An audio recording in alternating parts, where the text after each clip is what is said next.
Hey, my name is Brehon and I would like to welcome you guys back to the channel. Hey family, I hope you guys are having a phenomenal week. I hope your weekend is off to a great start. And I want to talk to you about dividends. Now, I remember one day I was at work and I was in the office with a couple of guys and they had talked about, electing to receive their dividend payments. And so one guy had talked about, he was receiving $36,000 a year from his dividends. And another guy was receiving about $25,000. So I pulled up my account and I took a look to see how much dividend payments I would receive if I elected to receive them. So I elected to receive my dividends one year. And I remember the guys was talking about, if you elect to receive your dividends, make sure you keep one in the bank.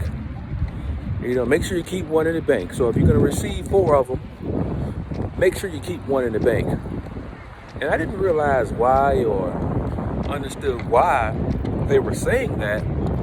So I elected to receive my dividends. And so that year I received $15,000 in dividends. So, I did have my retirement account diversified. So I had one particular company that was paying me quarterly dividends, which is the company I work for.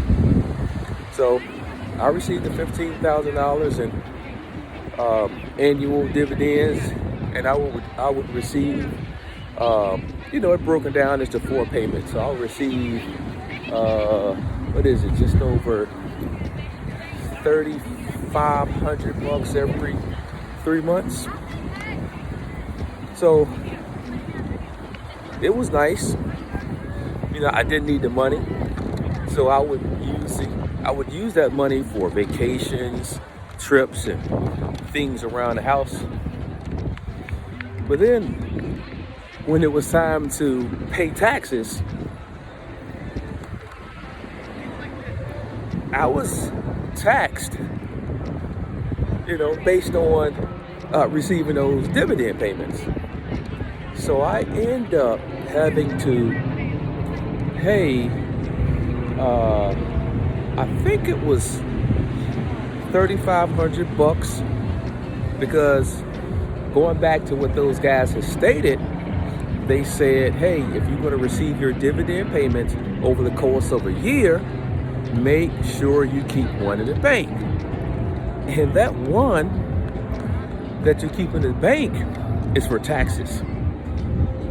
So I had to pay, that was $3,500 in taxes on top of the additional taxes I had to pay back. So I ended up having to pay around just over $6,000 in taxes. All because I elected to receive my dividend payments.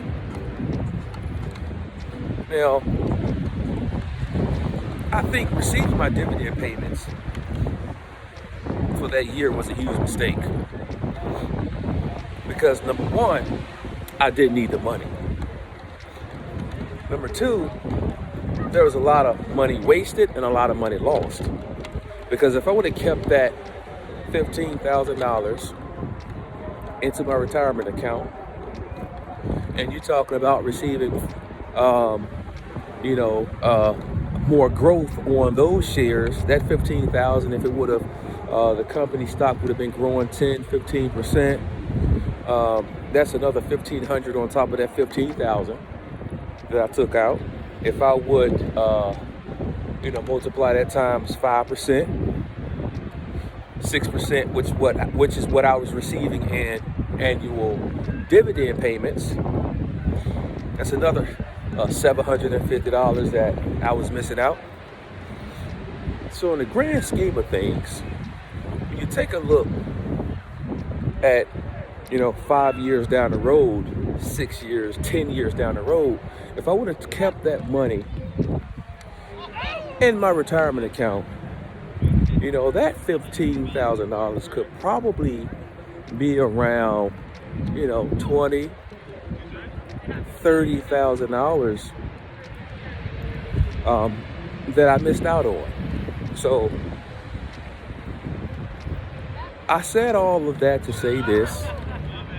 If you don't need the money from your dividend payments, make sure you reinvest all of your dividends. All right? Let the money grow. Let the money accumulate. And 20 years from now, you'll be glad that you did. You would be elated at the amount of returns that reinvesting your dividends will yield. All right, so that's all I wanted to talk about today. So I hope you guys are enjoying your day. I hope this video added some value to you. Now, if it did, please leave a like, hit the subscribe button, and please keep coming back for more wealth building information. Peace.